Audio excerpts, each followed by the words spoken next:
जसबीर ओबी के इस चैनल पर आप सभी का स्वागत है।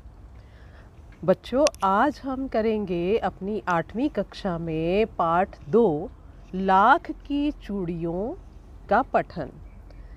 इस पाठ के लेखक हैं कामता नाथ। बच्चों, पाठ शुरू करने से पहले आइए हम जानें कि लाख क्या होता है। लाख एक प्रकार के कीड़े द्वारा बनाया जाने वाला पदार्थ है जो कि पेड़ों की डालियों के संग चिपक जाता है और फिर उसके बाद पेड़ों की डालियों को काटकर लाख अलग करके उसे फैक्ट्रियों में साफ़ किया जाता है और उसके बाद लाख बनता है, जिसके द्वारा और बहुत सी चीज़ें बनाई जाती हैं। तो ये जो हस्तशिल्प है लाख की चीज़ों से, लाख से चूड़ियाँ बनाना या खिलौने आदि बनाना, ये आपको राजस्थान के शहरों में मिल जाएगा। आपने देखा होगा अक्सर जो लोग जयपुर घूमने जाते हैं वो अपने घर की महिलाओं के लिए लाख की चूड़ियाँ अवश्य लेकर आते हैं, क्योंकि लाख की चूड़ियाँ एक अलग तरह की होती हैं, खूबसूरत होती हैं और उसमें काफ़ी काम होता है। तो आइए पाठ शुरू करते हैं। लेखक हमें बताते हैं कि गर्मी की छुट्टियों में अक्सर वे अपने मामा के घर जाया करते थे, मामा के गांव जाया करते थे और वहाँ उन्हें एक व्यक्ति मिलता था जिसे बदलू कहा करते थे गांव के लोग। बदलू उन्हें रंग बिरंगी गोलियां बना कर देता था लाख की। किसी भी बच्चे को ऐसी चीज़ें बहुत पसंद आती हैं, तो लेखक हमेशा जब भी गांव जाते तो वो बदलू से अवश्य मिलते। गांव के सभी लड़के बच्चे बदलू काका को बदलू काका कहा करते, इसलिए लेखक भी उन्हें बदलू काका कहने लगा। हालांकि वो उनके मामा के गांव का था तो इसलिए उन्हें मामा कहना चाहिए था, लेकिन क्योंकि गांव के और बच्चे उन्हें बदलू काका कहते थे तो लेखक भी उन्हें बदलू काका ही कहने लगे। बदलू जो थे वो पेशे से मणिहार थे। मणिहार यानी जो चूड़ियाँ बनाने का कार्य करते हैं। ये उनका पैतृक पेशा था। पैतृक पेशा यानी कि ये उनके बाप दादा परदादा के ज़माने से चला आने वाला कार्य था, इसलिए हम उसे कहते हैं पैतृक पेशा। तो लेखक बताते हैं बदलू के घर का जिक्र करते हैं कि बदलू का घर थोड़ी ऊंचाई पर बना हुआ था और मकान के सामने ही एक बड़ा सहन था। सहन यानी एक बड़ा आंगन था और उस आंगन में एक नीम का वृक्ष था। उस नीम के वृक्ष के नीचे ही बैठकर वो लाख की चूड़ियाँ बनाया करते थे। वहीं पर एक भट्ठी थी जिसमें वो अपनी लाख को पिघलाया करते और वहीं पर बेलन नुमा मुंगेरियाँ रखी रहती जिस पर कि वो चूड़ियाँ बनाते और लाख को उसके ऊपर चढ़ाकर वो उन्हें मुलायम करते और वो चूड़ियाँ बनाते और उस पर रंग करते। रोज़ वे 4 से 6 जोड़े चूड़ियाँ बना ही लेते थे। गांव में चूड़ियों की मांग थी, उनकी चूड़ियाँ बहुत पसंद की जाती थी। गांव के आसपास की महिलाएं भी उनकी चूड़ियाँ पहनना पसंद करती थी। गांव की प्रत्येक महिला के हाथ में लाख की चूड़ियाँ दिख जाती थी। अब उनके अपनी चूड़ियों को बेचने का तरीका भी अलग तरह का था, वस्तु विनिमय का तरीका। बच्चों, आपने पढ़ा होगा कि बार्टर सिस्टम, यानी कि जब भी कोई वस्तु आपको बेचनी है तो उसके बदले में आप दूसरी वस्तु ले लेते हैं, तो ये था वस्तु विनिमय। तो जो बदलू थे वो अपनी लाख की चूड़ियों को वस्तु विनिमय के द्वारा बेचा करते थे, यानी अपनी चूड़ियों के बदले जो उन्हें आवश्यकता होती थी वो चीज़ ले लेते थे, जैसे अनाज ले लिया या कोई अन्य वस्तु। बदलू का स्वभाव बहुत ही सरल था, उन्हें कभी भी किसी से झगड़ते हुए नहीं देखा गया। शादी के अवसर पर वो सारी कसर निकाल लेते थे, यानी कि भले ही वे दिन प्रतिदिन के समय जो चूड़ियाँ बनाते हैं उनको कम कीमत पर दे दें, लेकिन जब शादी का अवसर आता था तब वो उस सुहाग के जोड़े की असली कीमत ले लेते थे, यानी उसका महत्व बहुत अधिक बढ़ जाता था।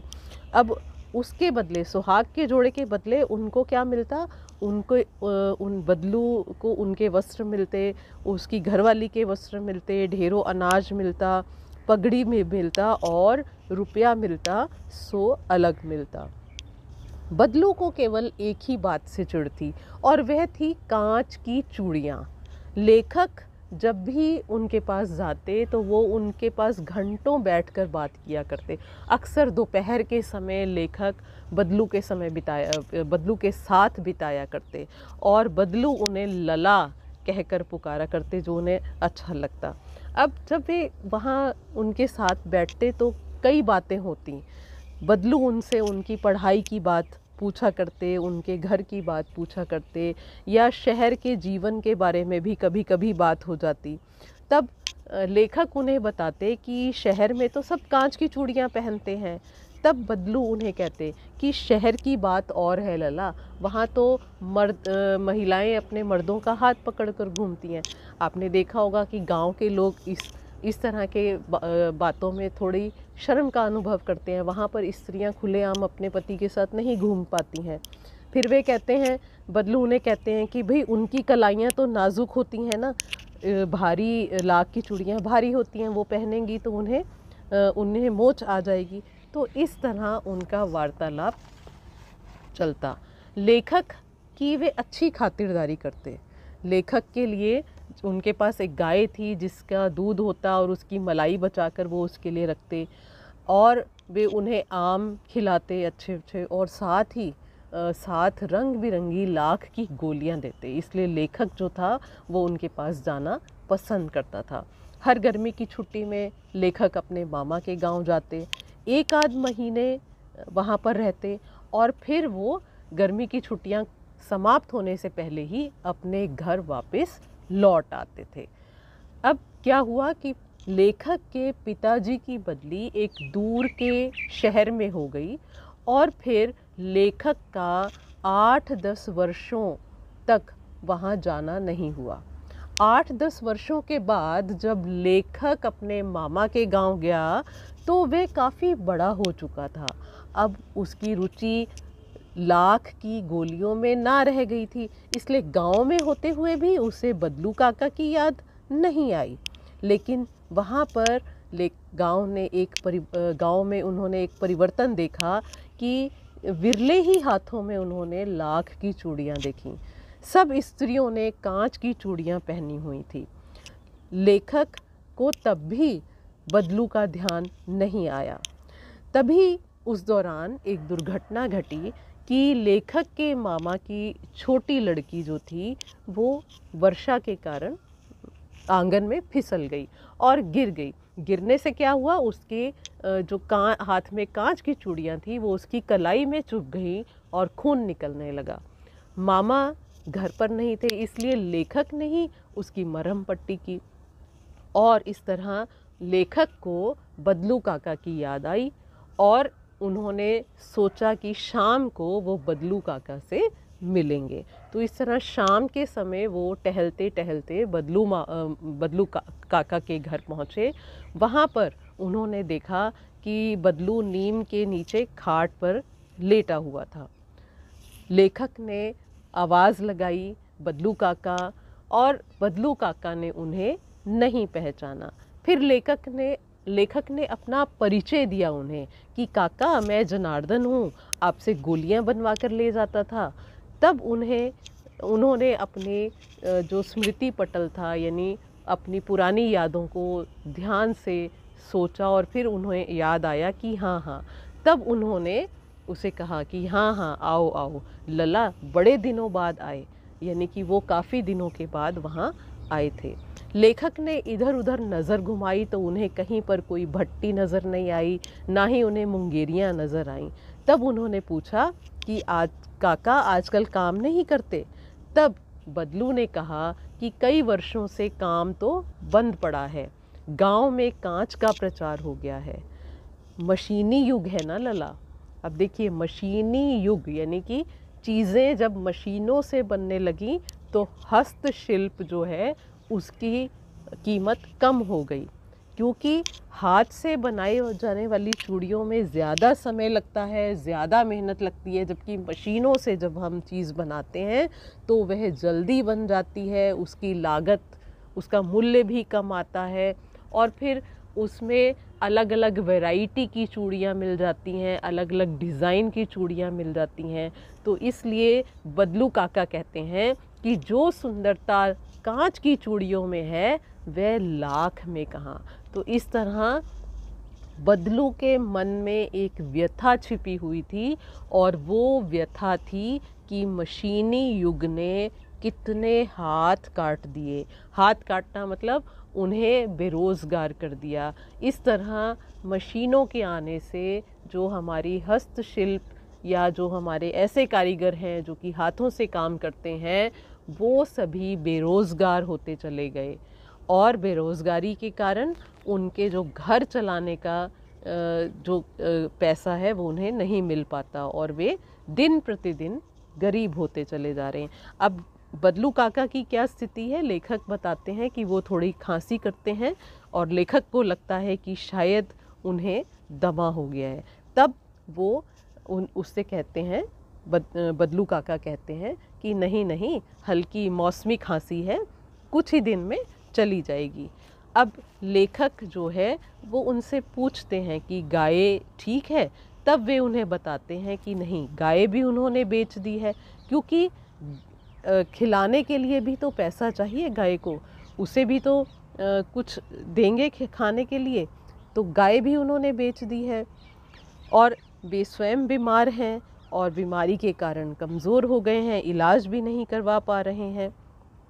तो इस तरह तभी वे अपनी बेटी को आवाज़ लगाते हैं कि लेखक के लिए वो आम लेकर आए। उनकी बेटी का नाम है रज्जो। रज्जो को वो आवाज़ लगाते हैं। रज्जो जो है वो लेखक के लिए बहुत से ढेर सारे आम ले आती है खाने के लिए। तभी लेखक की नज़र रज्जो की कलाई पर पड़ती है जिसमें लाख की चूड़ियाँ फब रही थी। तब लेखक की दृष्टि को, लेखक की नज़र को देखते ही बदलू जो है उसे बताते हैं कि ये उन्होंने आखिरी जोड़ा बनाया था, वह भी ज़मींदार साहब की बेटी के विवाह के अवसर पर, लेकिन उन्होंने इसकी कीमत नहीं अदा की, क्योंकि हमने जाना कि सुहाग के जोड़े का एक अलग महत्व होता है और उसके लिए बदलू जो है काफ़ी चीज़ें लेता है, लेकिन वे केवल उन्हें 10 आने पैसे दे रहे थे और 10 आने पैसे के बदले में बदलू ने ये चूड़ियाँ उन्हें नहीं बेची। ये उसका स्वाभिमान था कि उसने कहा कि वो इतनी कम कीमत में नहीं बेचेगा, जाओ जाकर शहर से ले आओ। तो इस तरह लेखक को ये लगता है कि बदलू ने हार कर भी हार नहीं मानी है, यानी कि परिस्थितियाँ वैसी हो गई हैं, लेकिन परिस्थितियों के कारण भी उसने अपने स्वाभिमान को नहीं बेचा। उसकी एक जो कला है उसे आदर मिलना चाहिए, सम्मान मिलना चाहिए और उसकी एक उचित कीमत मिलनी चाहिए, और इसलिए उसने कम कीमत में अपनी उस वस्तु को, अपनी उस कला को नहीं बेचा। तो लेखक को इसीलिए लगता है कि उसका व्यक्तित्व कांच की चूड़ियों जैसा नहीं था कि आसानी से टूट जाए। जिस प्रकार कांच की चूड़ियाँ बड़ी आसानी से टूट जाती हैं, उसी तरह उसका व्यक्तित्व नहीं है, उसका स्वाभिमान नहीं है। इसलिए यहाँ पर इस पाठ के माध्यम से लेखक ने ऐसे लोगों की व्यथा को उभारा है जो कि बेरोज़गार हो जाते हैं केवल मशीनों के द्वारा कार्य करने से। यानी ऐसे हस्तशिल्प, ऐसे हस्तकला के कारीगर जो कि बेरोज़गार हो गए हैं, उनकी व्यथा को लेखक ने इस पाठ के माध्यम से उभारा है। तो आशा है बच्चों आप सभी को ये पाठ भली भांति समझ में आया होगा। अगर अच्छा लगा है तो प्लीज़ शेयर करिए इस वीडियो को और कमेंट करके बताइए और हमारे चैनल को सब्सक्राइब कीजिए। धन्यवाद।